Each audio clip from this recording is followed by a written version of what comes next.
Good morning, guys. Welcome to the vlog. I am taking advantage of the early hour in the day and moving my car. I did not go to the hospital today. I have a job interview today, which sounds really weird, right?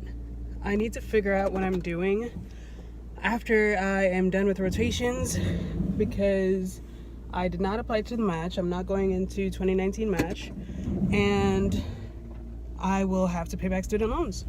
So I gotta start interviewing for jobs. So it's a medical assistant job.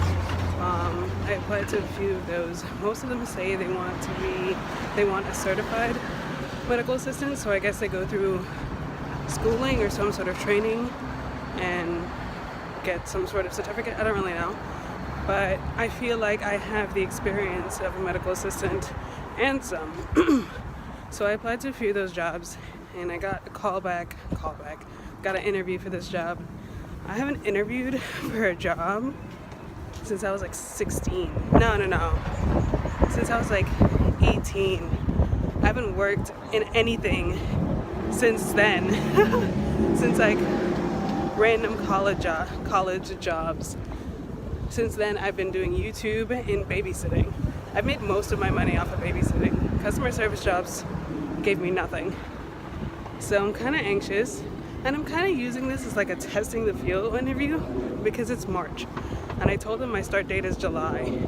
My last rotation ends in June. So I don't actually think they'll hire me. Who hires in March for July? But I kind of want to get the first interview out of the way since it's been so long and I'm nervous.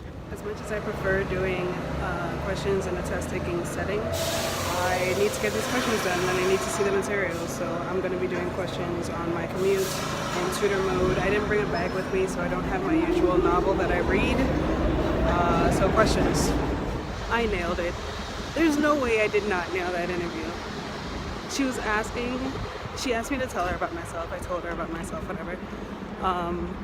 She asked me a bunch of like yes no questions, if I know how to do this and this and this and this and this, and of course I do because I've been in clinical rotations for 2 years. I know how to do an EKG, I know how to take vital signs, you know.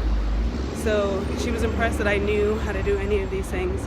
And then she asked like more advanced questions. She was like suturing and casting. I've done both of those things in surgery rotations and in my ED rotations, so I have experience with that. Then after her like rapid fire, do you know this, do you know that, she was like, do you have any questions for me? I asked her what would be the like daily requirements asked of me. What did I say? Something like that. And I asked her if there would be any scribing involved, and she was like, you know how to scribe? And I was like, yes. And she was like, we don't scribe right now, but we're thinking of adding scribing to the rooms. We just started using eClinical. And I was like, okay. And she was like, you know eClinical? And I'm like, yes, I do. I have experience. Hire me. I feel like there's going to be someone who's wondering, like, why am I applying for a medical assistant job if I have an MD degree?